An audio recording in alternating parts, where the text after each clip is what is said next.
Having no contact with my children was the most painful thing I've ever felt in my life. An awful thing.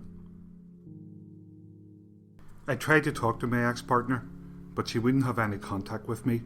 That's why I had to go to court. No matter what happens, I was still a parent. These are my children, and I have a right to see them. It's funny, because it's as if Dad shouldn't have the kids.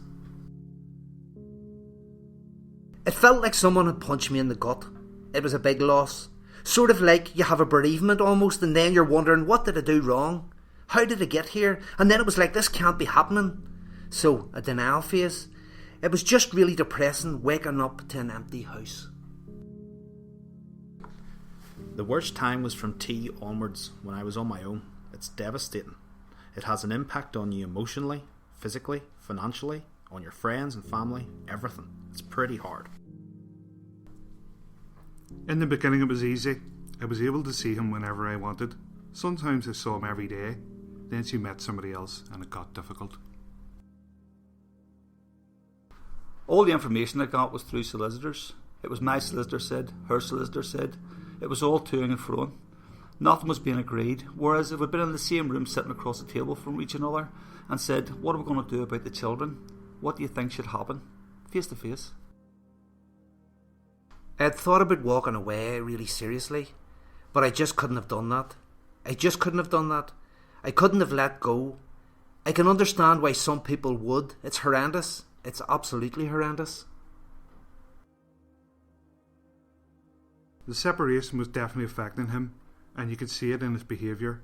He was asking me, who am I staying with? Who's going to maid me? So he was scared. He kept saying, Daddy, I love you every single day. Even a couple of times a day, asking for reassurance that I wouldn't leave him. I haven't had any of the letters from the school so far this year. It doesn't happen automatically unless you go in and ask. Unless you're proactive, the school doesn't always involve you. You have to be proactive to get information. I didn't think I would get full custody, with me being the dad and so young and all. I get very, very angry. Internally. Inside. I was in deep depression myself at the time. I had a breakdown. I had to find some way of just letting go. What was most difficult actually was the baby was only 6 months old when we split up, and I was very close to my girls. But when I first started to pick them up, she cried and didn't want to come with me. When that first happened, I couldn't understand why my daughter didn't remember me. I felt angry and annoyed. It did make me feel angry because I do see every child as having two parents in their life. I was determined to do what was best for my son. That's what my aim was. I always wanted something in black and white, because her agreeing contact was not enough. I wanted something down in black and white, something to fall back to. It took 2.5 months in family court before I actually got afternoon visits. Tuesdays and Thursdays primarily. It slowly rolled to a weekend visit. At the time, I didn't feel the 2 afternoons a week were enough. I wanted to have them overnight at weekends straight away. It took nearly 2 years to arrange regular contact. After the first 2.5 months, the first time I saw my kids, it was, Daddy, why didn't you want to see us? So she'd been telling them that I didn't want to see them. So I had this big explanation, and all I said was, Daddy loves you very much. He's been working very hard to try and see you. So I had to do a lot of work that you didn't actually see me doing so that I could see you today. And they were like, right, okay then. I found what was happening is the times I was given to see the kids were the most awkward times for me. I think this was done to make things as difficult as possible. Once I came out of work and freed up my schedule because I was to see the kids on Saturday from 12 to 6. If I arrived at 12:05, I wasn't seeing my daughters. There was a scene in the street and my ex-wife and her mother used to come out and tell me, don't be coming back, you're not seeing them. It was another court battle. She gets all the child benefit. Even though I take them for 2, maybe 3 times a week on average, she gets the 7 days child benefit for the week and social security. This places a very large financial burden on me and it gives her an unfair advantage. It's very hard for me to actually look after them properly in the way they're being used to being looked after by their mother. Even just simply financial help could have helped me a bit. There was never anything straightforward. When we went on a day out, they were too dirty coming home. If we'd done anything, if we'd been anywhere and come back late, there was a scene in the street, and it was a court visit to get access again. I didn't like court. It was very, very nerve-wracking. I'd be a nervous type of person at the best of times, and used to think, this is crazy, just being here for this. Initially, contact was working. If there was any reason at all that my ex-wife decided I wasn't getting them, weeks went past. It was going through the system again, having to go to court, and that might have been 6 or 8 weeks before you seen them again. Every week was the same, me asking, can I see them?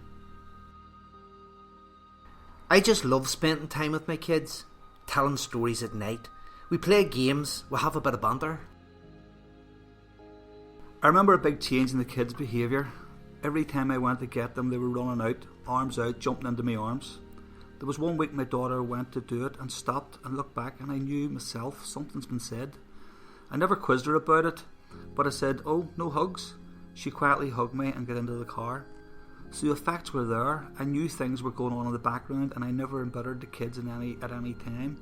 I wanted as normal life from the kids without the bitterness.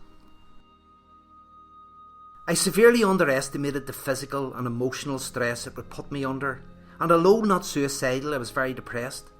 I got really obnoxious letters from our solicitors. I mean, you wouldn't believe what was written. Allegations such as you're mentally unstable, all completely untrue. I had to defend and prove my innocence to all these charges. I found it very, very hurtful. Wouldn't have liked so many delays through the process of arranging contact. 2.5 months before I got to see my children. This was unacceptable. I think there needs to be services there who put fathers in the right direction, or signpost them before they go to solicitors or court, even if the advice can solve the problems and stop it going to court. They weren't even allowed to stay overnight with me, and it took years. It was a big thing the first time that they were actually allowed to stay over.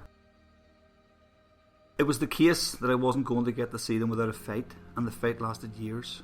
That was difficult. I always remember one woman saying, "You'll miss your children."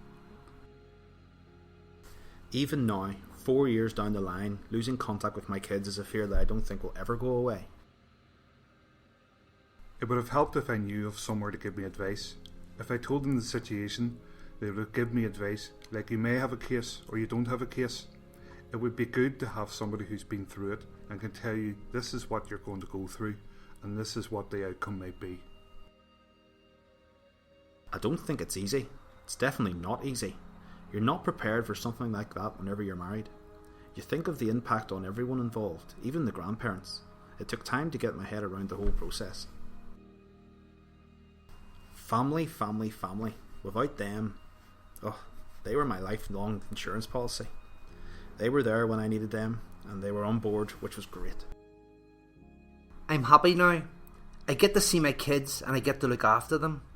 I'd love to have them every day, every week. When they leave my house on a Saturday night, it's just deafening silence. We all went on this journey together, and we stuck it out together, and we cried together, and we fought together, and we worked it out. It's working out so far.